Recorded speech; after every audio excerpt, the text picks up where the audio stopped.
Hi guys, welcome back to my channel. Welcome if you're new. I hope you're having a wonderful day as always. Today, I'm bringing you yet another video about the Affidavit of Support Form I-864. Like I mentioned before, it is one of the most complex and difficult forms to fill out in the family petition process. I want to remind you guys once again that I have an entire playlist dedicated to the Affidavit of Support Form. So if you have any additional questions, you should definitely check out this playlist, watch all the videos from start to finish, and also if you don't see this question answered in the video itself, probably there will be an answer at least in the comments under those videos. But today I wanted to go over some additional very common mistakes that people make on their Affidavit of Support form. So the first very common mistake that people make is not providing enough financial evidence. Quite a few people reach out to me because they have received a request for evidence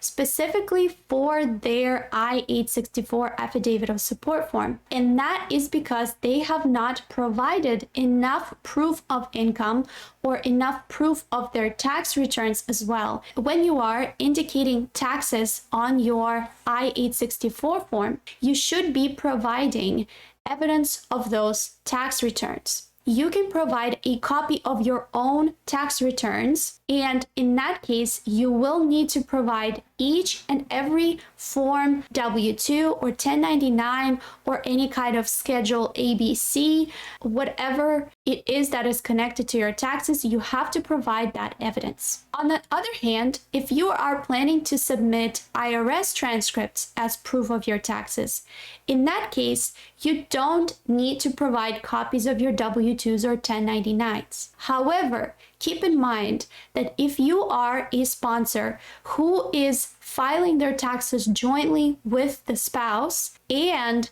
you are planning to only be using your own income, even if you provide just the IRS transcript, you will still need to provide copies of all W-2s and 1099s related to those returns so that when USCIS reviews your file, they can clearly see the distinction between the income that you are using as a sponsor and they can subtract the income of your spouse if you're not planning to use it. The mistake that people frequently make is not writing the total income on the Affidavit of Support form. There has been misconceptions that people should be writing their adjusted gross income. That is not necessarily true. If you are submitting regular tax returns, you will have to indicate the total income as listed in the total income line on your tax returns, unless you are self-employed. In that case, you can indicate your adjusted gross income.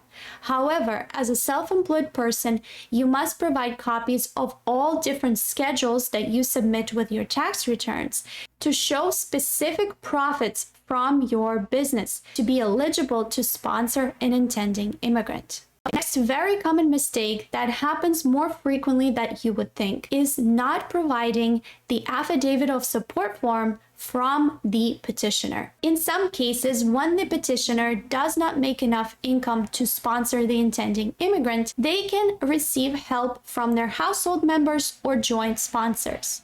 However, a huge mistake a lot of people make is if they think that they're not making enough income to sponsor the intending immigrant, they may assume that they don't need to submit Form I-864. Even if the petitioner doesn't make enough income, you still have to indicate it. If the petitioner makes zero income, that is exactly what you will have to indicate on the Affidavit of Support form. Okay, the next mistake that I frequently see when reviewing other people's forms is leaving questions 24A through C completely blank. If you were not required to file taxes for any of the years asked in the Affidavit of Support form, please don't leave those fields blank. Rather, write not applicable. You can also use the additional information page as well as question 25 to explain why you were not required to file tax returns and provide appropriate evidence for that. Next, not considering the income they have to make correctly.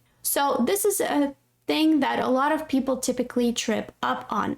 And that is when they're filling out the affidavit of support form, if they are filing separate petitions for their relative, such as in the case of a US citizen petitioning for their spouse and children. So in that case, your household size listed on each of their affidavit of support forms will be much lower than it actually is. Now, when it comes to the poverty guidelines income requirement, keep in mind that your actual income must be able to cover all of the intending immigrants that you are sponsoring. If you are unable to do so, you can get help from a joint sponsor who can sponsor all or some of the intending immigrants. Next, this part can be very confusing to a lot of people, and this part is why a lot of people receive requests for evidence, and that is not providing enough supporting documentation for joint sponsors and household members. As a joint sponsor, besides your tax information and optional proof of your income from current employer, you must also provide your proof of residence, your proof of status in the United States as a US citizen or a permanent resident. In that case, you must provide a copy of either your birth certificate, your US passport, or your naturalization certificate, or a copy of your green card. It is important that you provide proof of your residence as a US citizen or green card holder for both joint sponsors and household members. Another important thing, as a household member, you should also be providing proof of relationship to the petitioner. So let me just quickly go over who can be considered a household member. A relative who is 18 years or older, living in the same residence as the primary sponsor. Another person that can be considered a household member is any dependents listed on the petitioner's tax returns, even if they don't necessarily reside in the same place with the petitioner. And finally, the intending immigrant can also be considered a household member as long as they will continue their income from the same lawful source after immigrating to the United States. And an intending immigrant who is a spouse of the petitioner doesn't have to fill out Form I-864A. Everybody else has to fill out Form I-864A. In this case, please remember to provide your proof of relationship to the petitioner. Another mistake that people frequently make is trying to get several joint sponsors to sponsor one immigrant. I'm going to let you know right now that this is not possible. Yes, you can have up to 2 joint sponsors, but that only applies in cases when there is several immigrants listed on one petition who require help of several people to sponsor them in the case that the petitioner cannot meet the income requirements. Joint sponsors cannot combine their incomes together or with the petitioner. Once you recruit a joint sponsor, the income of the petitioner basically becomes irrelevant.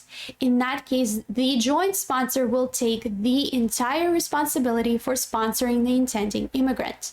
And once again, I cannot repeat this enough. One immigrant cannot be sponsored by several joint sponsors. Again, because you cannot combine those incomes. And finally, another mistake that I frequently see people make is when the sponsor is asked to indicate their current individual annual income, they tend to input either the total number or income that they are pooling together with their spouse, or sometimes people will be writing income as listed on their tax returns. What this question is really asking is for you to provide the estimate of your actual annual salary. You can provide a letter from your employer stating your current rate of pay and your annual salary. You can also provide pay stubs from the past 6 months. And again, please don't forget that this is current individual income, meaning that even if you file taxes with your spouse, even if you're pooling incomes with your spouse on day-to-day basis, in this part, you must only be indicating your current individual income. If you are planning to use income from any other members in your family, including your spouse, you can put them into later fields. And at the very end, on the next page in question 20, when it says to indicate current household annual income, here you can sum up all the fields listed above and put the number here. So I hope that you found this video useful. Once again, please take this form very seriously. Please provide all the evidence and all the proof that they are asking for. You don't want to receive a request for evidence and then get your case rejected or denied completely. So again, check out the playlist, check out all the different videos I made on the affidavit of support, how to calculate household size, etc., etc. Subscribe to my channel if you haven't already, and I hope to see you in my next videos. Ciao!